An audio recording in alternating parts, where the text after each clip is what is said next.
And now, NBC3 Sports, brought to you by Karuba Collision.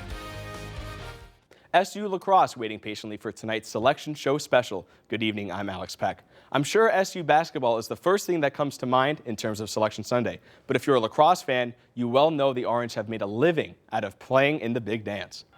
The SU men's lacrosse team ended their regular season with a bang, taking down Colgate in yet another close game on Saturday. The Orange have only lost twice all season, with both losses coming by a single goal. However, since Maryland won its conference tournament, it may be the Terrapins earning the #1 overall seed. Let's take a look at the latest RPI rankings, and this will give you a better idea of who will be awarded the top seeds. Syracuse holds down the #2 spot. It seems like the Orange may be destined for a 2 seed. Notre Dame is 3rd. The Irish are followed by Penn State, Johns Hopkins, and Denver to round out the top 6. Tonight's selection show will air at 9 p.m. on ESPNU. The Syracuse Crunch could not stop scoring goals, to put it mildly, and that's a fantastic problem to have this time of year. With last night's win, the Crunch took a 2-0 series lead and now prepare to visit Toronto early next week. 3 different players scored for the Crunch.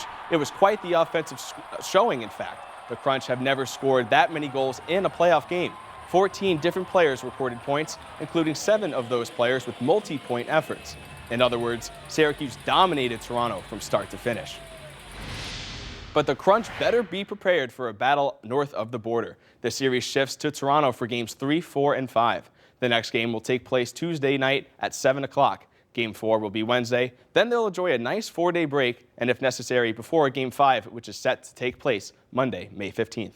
For us, we're going one game at a time. We know it's they have a good team. Like, they have 18 shots tonight, 5 goals, so we can't give them much. As soon as we give them something, they take advantage of it. So I don't think anyone's going to take anything for granted here. In playoffs, you got to take care of your home advantage, and then you got to do whatever it takes to steal one on the road. And obviously, they tried to do that, and we did a good job of using our atmosphere, of our home atmosphere, and the fans, and taking care of our home advantage. And we got to match their intensity.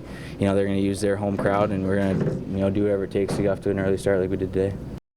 The Lemoyne women's lacrosse team has not lost a single game all season. The Dolphins entered the day 18-0, but the biggest question was, could they make it 19-0? A conference championship was on the line this afternoon from Ted Grant Field. Adelphi was the opponent out of Long Island.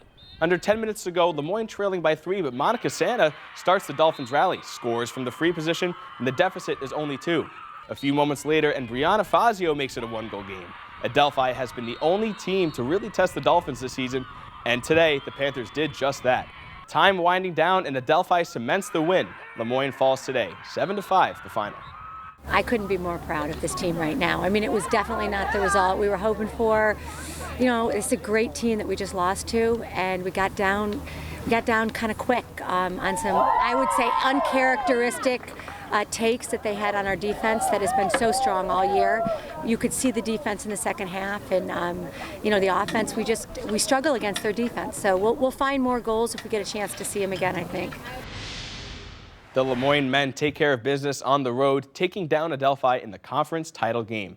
7-2, the final from Garden City, New York tonight.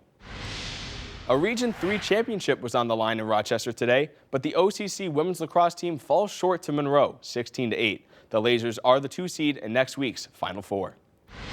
The New York Mets looking for the sweep over the Miami Marlins from Citi Field today, but Giancarlo Stanton had other ideas. Perhaps the most explosive hitter in the Bigs today hit 2 solo home runs to jumpstart the Marlins. The Mets are shut out 7-0 and were only held to a single hit all day. That's it for sports. Thank you for watching. I'm Alex Peck.